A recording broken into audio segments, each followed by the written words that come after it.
So, what in the golden shower birthday ballad is actually going on with Diddy? Because every time you think the story's done, another wild clip, confession, or cryptic lyric gets dropped, and suddenly 50 Cent is back on Instagram clowning him like it's 2012. This time, it was a birthday serenade gone viral.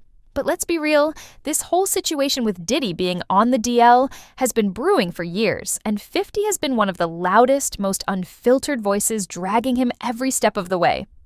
Honestly, at this point, it's like his side hobby. But let's rewind the clock, because this didn't start with memes or podcast clips. The beef between Diddy and 50 dates all the way back to 1999, when 50 released How to Rob and literally rapped about stealing Diddy's then-girlfriend Kim Porter. That set the tone for what would become one of the longest-running celebrity roast sagas in hip-hop history. And when it comes to questioning Diddy's sexuality, 50's been pushing that button hard for a while. He's dropped Instagram posts, shady captions, memes, and even told stories from his own experiences, like that one time Diddy told him he wanted to take him shopping. And 50's reaction was pure, "I'm outta here" energy. He literally called him a fruit pop in an interview and said, "Nah, something ain't right." Like, sir, you don't just ask 50 Cent to go on a retail date. Diddy did address that awkward shopping moment years later, saying he just thought 50 needed some clothes. And honestly, the way he responded was so unserious, it made things even more suspicious.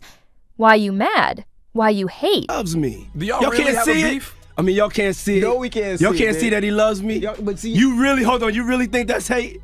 When you really break it down, you've been out here a long time. You know he loves But when Diddy smiles and says he loves me with that twinkle in his eye, it just fuels 50's whole narrative even more. And listen, 50's not the only one who's brought this up. Jaguar Wright dropped a bombshell a while back about a lawyer allegedly walking in on Diddy and Christopher Williams mid-activity. And the kicker? They didn't even stop when she walked in. She said it was disturbing, but also confirmed what a lot of people had already whispered for years. Messy. Then there was the Cassie Ventura fallout, when Diddy dropped Gotta Move On, and Cassie's now husband Alex Fine clapped back hard. He posted a Pride Month shout-out and linked a charity for closeted individuals with the song Gotta Move On attached, a direct shot. It was subtle, but not really. And remember Orlando Brown? Yeah, his story was unhinged, but he swore up and down that Diddy did unspeakable things to him. And let's just say, the way he described it was way too graphic for comfort. People dismissed it as Orlando being Orlando. But again, that narrative kept getting louder. Exhibit also told a story about Diddy bringing him to a club where there were men making out in every direction. And while he tried to play it cool, you could hear the discomfort in his voice. And don't even get started on the Usher situation. Diddy mentored Usher when he was just a teen.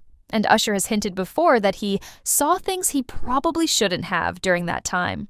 Kim Porter's former stylist even claimed there was a tape of Diddy and Usher doing things that no teen should be exposed to, and that Kim had it before she passed.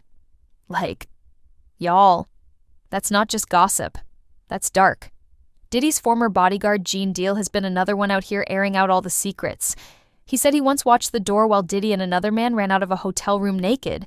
He even claimed Diddy bought toys from a supermarket, paid cash, and took them back to the hotel. You don't need a wild imagination to fill in the blanks there. And let's not forget the now infamous daddy moment with Fabulous, where Diddy said on camera, "I like when you scramble for it, daddy." Fab was clearly caught off guard, laughed it off, but you could see that get me out of here look in his eyes. Then there's Keefe D, who literally claimed Diddy and Tupac were acting like a couple back in the day. Excuse me?